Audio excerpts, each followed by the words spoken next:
Jazakallahu khairan. Yalla ikhwani. Do you have any questions, ya Zahid, with you from the panel? Yes, I've got some questions from Sisters Popular. Yalla, there are popular questions.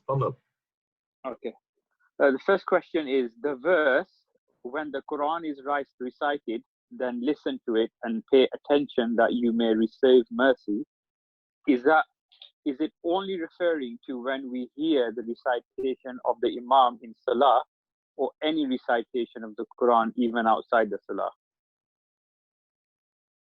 That is only in the night prayer, where the person himself reciting verses containing mercy, asking for mercy. Only the night prayer, no other prayers. Only the night. And it's for the person who's reading it, not for the person who's listening. Second question. Okay, another popular question is, did you... Oh, but then when you say popular question, it means popular, it means famous question. Okay, the next popular question from a sister is it from the Sunnah to kill lizards that are found in my home or in my yard? I don't know what type of lizard that you got in your house. The lizard that you need to kill is the Arabic word for it, wazagh. I don't know if it lives in this country. I've never seen it in this country. It lives in the hot countries. It's a small lizard. It's not the iguana. Don't kill iguanas. Okay? It's a small little lizard, and it's really small, just not that much.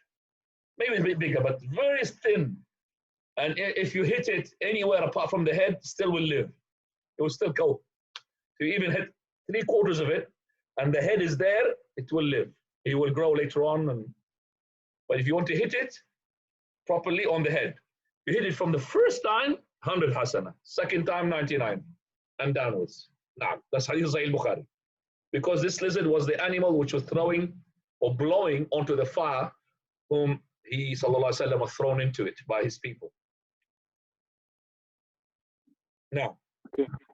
Okay, another question from a sister is, are wedding and baby showers allowed, or are they considered imitation of non-Muslims?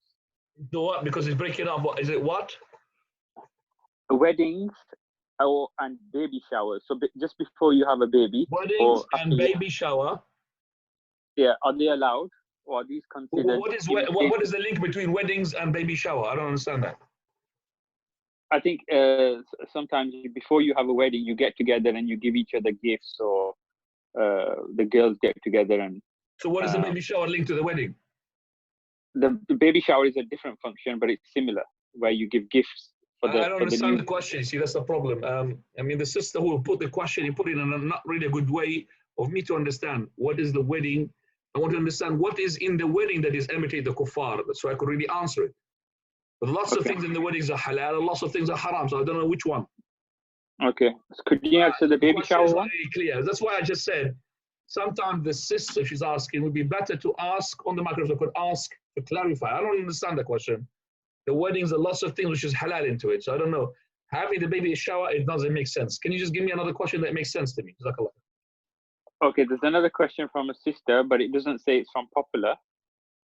Is jinn possession real? There are online preachers like Mufti Abu Layth who deny this and make fun of Muslims who believe in this. I don't know who's Mufti Layth. I don't know who's Mufti Layth. The jinn is in the Quran. كما يتخبطه الشيطان من المس, in the ayah that looks like when the person goes when he does the riba and ruba, he's like when the person is being possessed by the jinn, shaitan. And also the Prophet ﷺ, he said, if one of you is to yawn, let him block his mouth, because the shaitan is going to enter. He's going to enter what? His pocket? It's going to enter him. That's why you block your mouth. You don't block your pocket. So the possession of the Prophet ﷺ, also when he had read on that person, his name is Uthman, and he had read upon him because he was possessed. He used to not to pray, and the Prophet did not blame him because he was not able to pray because his mind is not there. He was not able to pray. So I don't know who's Mufti what? Mufti Layth? Ghayth? I don't know. Mufti Abu Layth. I don't want to know his name. I don't want anybody to know his name. I don't know who is this person. He's not even known to anybody. Well, alhamdulillah, let him stay to nobody. Because the problem is when you tell people, they're going to go to click. And once he got clicks, he will be the sheikh of not Abu, whatever his name is, will be Abu Click. And clicking next to thousands of people. Allah al-Musta'an. These days, you know, anybody can make anybody for himself a scholar by clicks, sheikh of clicks. Now. Okay, there's no more questions from the sister, but if the sister who asked the wedding and the baby shower question can Okay, do the inshallah. For the brothers now, put your mic. fingers up. Sorry, your hands up. Fadal Abu Yusuf.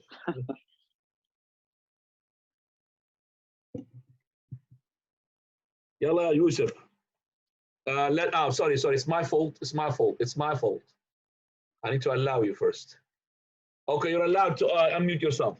Barakallah fiqh. Sheikh, regarding Sheikh Al-Albani's rahimahullah's etiquette of wedding and marriage book, do you have any online version you can refer? There are many versions online, and I just want to make sure that the English translation of the book is authentic. I don't know. It's not my field to ask somebody else who knows about the English version. I only refer to the Arabic one, so I don't know. Can't help you with that. Do you have an online copy of the Arabic one, or do you have a hard copy? I have hard copies of all Sheikh Al-Albani's books. Okay, inshallah. I will. They are downloadable. You could download them. You could download the Maktaba in Arabic, but in English, I don't know. Right, let's go to Faisal. Sheikh, a brother here in America, he wants me to ask you this question, where he says there is a masjid that has 2 floors, and on the first floor is where the imam and the men pray, and the second floor is where the women pray. However, because of the design of the building, the second floor extends over where the imam is downstairs. So when the women are praying upstairs on the first and second row, they're in front of the imam who's downstairs. His question is, do they have to ensure that they are behind the imam who's downstairs, or if they're in front of him upstairs, is that acceptable? The ones who are in front of him, their prayer is invalid. La salata liman yusalli amam al-imam. There's no prayer for the person who prays behind. So they have to make sure that they're behind the imaginary line. So the imam is praying, imaginary line goes up, so you have to be praying behind him, not in front of him. You could be up to the imam, but not before. Don't pray in front of the imam, unless there is a necessity. Which there's no place to pray except for there. That's necessity is different. And some of the scholars make necessity for that is allowed, but as I said, keep away from that. Now, Sheikh, can I ask a question? I can't raise my hands. Yes, you could ask a question. You can't raise your hand. Fadl. And you could lower your hand, Faisal, and then put your hands in a minute. Yalla. Sheikh, you know, we mentioned, we covered the chapter of wish. Is wish like a dua? What's the difference between wish and dua? No. The wish that is before that we're talking about, that is the wish, is that I wish that if I did this, that this will not happen. You remember? That is not allowed. Law. If I did this, this is the wish you're talking about. No, this is not the wish. Here is a wish, which is a dua. I wish Allah Azza wa Jalla gave me this. It's not. The wish is that which is the word if I did this, this will never happen. This is where Prophet ﷺ said it will open the gate of shaitan. Okay, barakallah. Hayakumullah. Now we talk. You can put your hands up now, the brothers. By the way, the speaker is working, Ya Hassan, so don't worry about your eyes. Alhamdulillah. Khair, inshallah. طيب. Anybody else? MashaAllah, today, alhamdulillah, and for the very first time, we end up with nobody raising up their hands. And that's very good. That means you run out of questions. I don't know if Ahmed was there. Maybe he had old questions which hasn't been asked. If any question which is being given to you, brothers, that you did adjourn for it to answer, you can ask it now, because we've got good 15 minutes before 10 minutes. So if you have any questions that you adjourned to, please go ahead. I've got quite a few questions in waiting that we haven't asked. So I can, okay. A sister asked recently, while in the middle of prayer, I noticed that my jilbab is inside out. Do I end the salah and start again, or do I continue? When it's inside out, does it show the aura? If it doesn't show the aura, no problem. I mean, the inside out or outside in doesn't make a difference. As long as your aura is intact, is not showing, no problem, inshallah. So does it hint that there is aura showing, Ya Hassan, in that question? No, it just says it was backwards, basically. It was put on. If I put my top here, inside out. I know that my wife is going to laugh her head off, but my prayer is valid, inshallah. Tafadhal. Second question.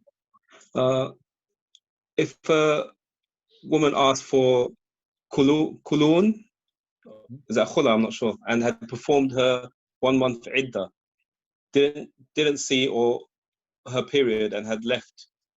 2 months later, she missed her period and test showed she was pregnant without her being married. Yeah, she has khula.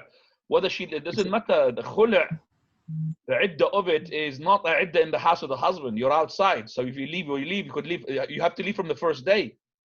So once he utters the khula, the divorce, you have to leave. It's not to wait a cycle. Cycle is to wait for you to marry. Not a wait for him to, if he wants to get back. No, you are now the moment, not a wife at all.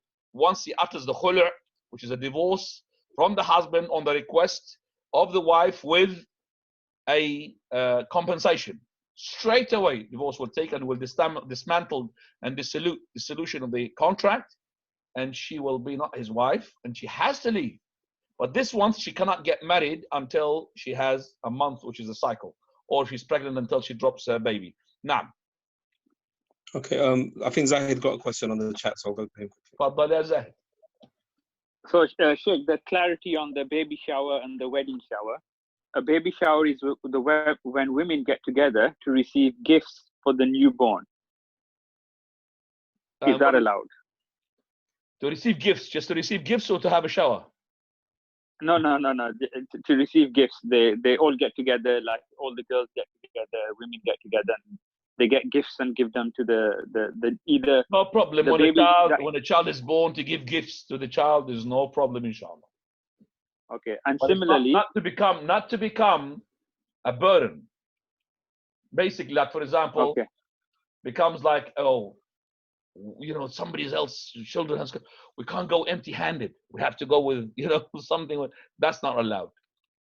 But if it's to do with because you're congratulating somebody, you're giving him clothes because you got a new child, with no force on you. Because the Prophet said, "Tahadu tahabu," gift one another and you love one another. Now. And similarly, the wedding shower is when a person is going to get married, you take gifts for them. It's an occasion to take gifts before they get married. You take gifts to them. I mean, of course, when you get somebody married, you give them a gift. It's very good, especially money, to help them. Yes, it's no problem as well. Very good. But not to make it like a debt. I came to you, give you a gift, and my child got married, and you did not come to me to give me a gift. And it becomes a fight between the tribes. Not correct. Yes, you give a gift for the sake of Allah. And I've seen one of the great shuyukhs when somebody got married from the student of knowledge, he brought a pot with him and he made a speech that everybody can help the student of knowledge because he's very poor. And everybody pledged in some money in it. We don't know how much you gave and how much I gave. But not the one, he said, you give him 20 pounds and then he says, Jazakallahu khairan, such and so gave 20 pounds. Another person, okay, I'll give 30 now. That's not correct. Then this person would be shy to come with his 5 pounds. Everybody's paying 50s plus. So no problem to help one another, as I said, in this, tahadu tahabbu. I don't like, though, that the person who sends a card, and that card, you have to come with a gift, or it says at the bottom of the card, strictly no gifts. Have you heard about this? That it says yes. No gift, no box gifts. So when I saw that, I thought this, oh, maybe this person, mashallah, doesn't want gifts. He said, no, it means give me money. Yeah, money only. But he doesn't say money only. He said, no box gifted. So in that wedding, I deliberately brought a box, which is a gift. I deliberately wanted to do that. What is this? A condition upon me, I'm just came to visit you. You can't come with your clothes, which is red. You have to come with blue clothes. Subhanallah. Because they don't want to end up with the same gift from the same people. First of all, when you say this, you're giving me a hint, don't come empty-handed. I want to come and enjoy the food. I don't want to bring congratulations. I don't want to give a gift. So when you tell me this, it means that I don't come empty-handed as well. It's not correct to do that. Now, another question. Faisal. Sheikh, another question someone wanted me to ask you. Well, all of the companions. Don't worry if it's you asking. I'm not going to really blame you for anything. You don't be scared. I'm not. I really am not sure. It's not me. A brother had asked me to ask you. Yeah. are all of the companions, may Allah be pleased with them, are all of them going to enter Jannah? They are. Without reckoning. Without reckoning, no. It is only the ones who had done the hadith which says, that is, they did not cauterize. Some of them cauterized, like Sa'd ibn Zurara. Sa'd ibn Zurara even cauterized without reckoning. So they will enter paradise. Okay, as without punishment, Allahu A'lam. But without reckoning, definitely some of them, they will have reckoning. Because Ukasha, he got it. But the other ones, they had to, to get it. Don't cauterize, do not ask ruqya, and don't believe in omens. And they put their trust in Allah. But we know that some of them, they had asked for ruqya. Some of them, they had cauterized. So they will be reckoned. As with punishment, and then later on to go to paradise, we can't say anything about that they are in Jannah. They are in Jannah, that means because they're Muslims. But we definitely say that there were 10 companions giving that. Because Allah He says in the Quran, وَرَضِيَ عَنْ